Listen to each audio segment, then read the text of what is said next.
Hey everyone, I'm going to be giving you yet another tutorial on an app that you can use for your classroom. This app is called WeVideo, and it is an online video editing software. How about that, right? I'm a professional video editor, and nothing I love more than having a cheap version of what I do professionally online for anyone to be able to make stuff with. No, I'm just kidding. For the most part, this is something that you can use for your classroom as well as for students, especially if they're not able to take home a giant computer and do it at home. So it could be something that maybe they can do from home, which is great, and be able to turn in. Now, for the most part, if you want to go ahead and get started here, you can sign up, of course, or just simply log in. For me, I can just log in because I have a Google account. So do you with Fort Hayes, and I'm just going to select that one. I actually came across this video for one of my other classes. You can see the video right there in this little recent area. But for the most part, we're just going to create a new one. Over here is where all the images and video, music, you name it, is kept.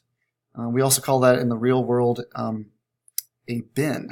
I know, crazy, right? Down here is your timeline where you have your two audio tracks as well. Your one audio track and your two video tracks. You also have your preview screen over here so you can easily see what it is, not only that you're editing, but also a little preview of what's over here. Now, for the most part, I'm going to do these try it now, just to kind of use these as an example. These are the little stock stuff that they have. This part right here is your media. You can upload things from photos, which would be great if I could do that for some other stuff too, as well as your Google Drive. And also you can drag and drop it from your computer. And like I said, it could be video, it could be pictures. You have titling right here. Now, they have all these really cool ones that you can do, but let's not worry about that. We can start with the starter ones, which you would allow like something like a, if it's like someone doing an interview, you can put the name and description there. As well as a few other things such as your sound effects, premium music, which I'm guessing you have to pay for. Oh, look at that, you have to pay for it. Boy, I love these sites, don't you? We also have some transitions as well as some sort of backgrounds or solids or overlays or frames. Although I'd suggest not using that unless you want to be really cheesy, but I don't know, some people like that stuff. Well, let me give you a few examples of a few things. All right, this looks like a pretty good one.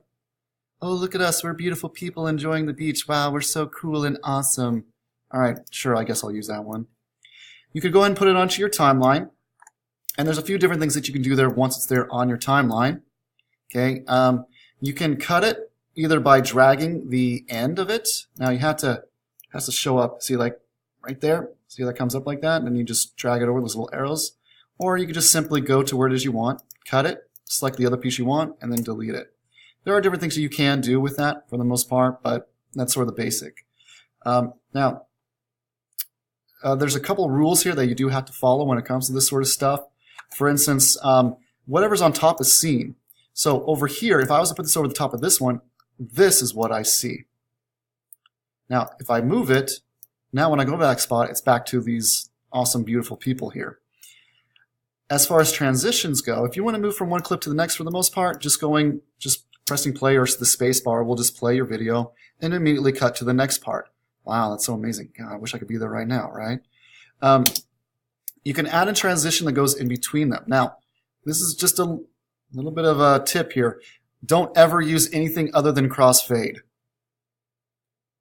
The reason why is because you'll look like a cheesy person. Now, it's a little bit amateurish to do it that way. That's why I tell my students avoid doing that, because in the real world, they would not tolerate it. If I double click in between this, it brings up this little special area. If I want to make it a little bit longer, I can just change it to 3 seconds. You can also change the type, but for the most part, like I said, I think we want to stick to that crossfade, because that's the main one you want to do. Otherwise, it'll just come out as looking cheesy, and you don't want that. So I go and play the video, and you'll see that as it plays it transitions from one to the other very slowly. Wow, that's so beautiful. If you want to add any sort of music or sound, you can just select it over here and then drag it down to the audio area. So for instance, I want to go ahead and then add in for, let's say, how about this music? Inspirational music. Wow, this is so amazing. This is like the best video ever. I'm definitely going to win the Oscar here. All right, so you get the idea. you got that cheesy music playing. I'll cut it right about here. If you want to add any sort of titles or whatever else, it's actually quite simple. Okay, you can just put it over the top. It does have to go over the top. Now, the difference here is that if it's a title, it bleeds through. So you can, let's see, double click it. And you can double click it and you can change it to where it is, like me and my friends, or my friends and I for you English people. My friends and I, or whatever it is. And you can make changes to the, to the size of it, so on and so forth. But that stuff's, pretty self-explanatory. Then once you're done, you can go back to done editing and then play your cool little video. And you can also fade out the music as well. See the little volume here? You can add in extra ones to be able to change that.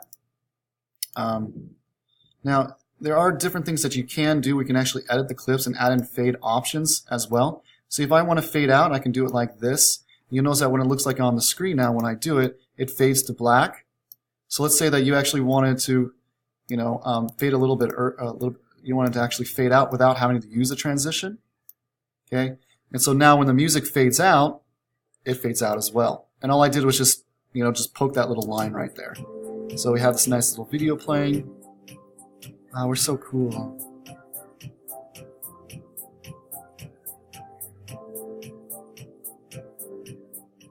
Awesome. Okay. Now hopefully you were able to hear the music. I have it playing over my sound system, so hopefully it'll work better for you. You can always change the volume here. You don't want it to be too loud, otherwise it'll get blown out. Let's pretend as though I was done. I just hit that finish button.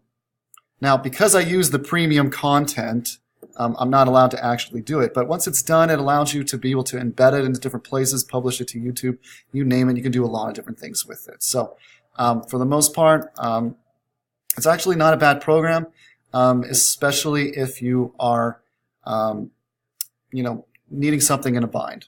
So the standards here: use technology to create, adapt, and personalize learning experiences that foster independent learning and accommodate learner differences and needs. Model and nurture creativity and creative expression to communicate ideas, knowledge, or connections. Because you know what? Making videos is actually an awesome way to express yourself.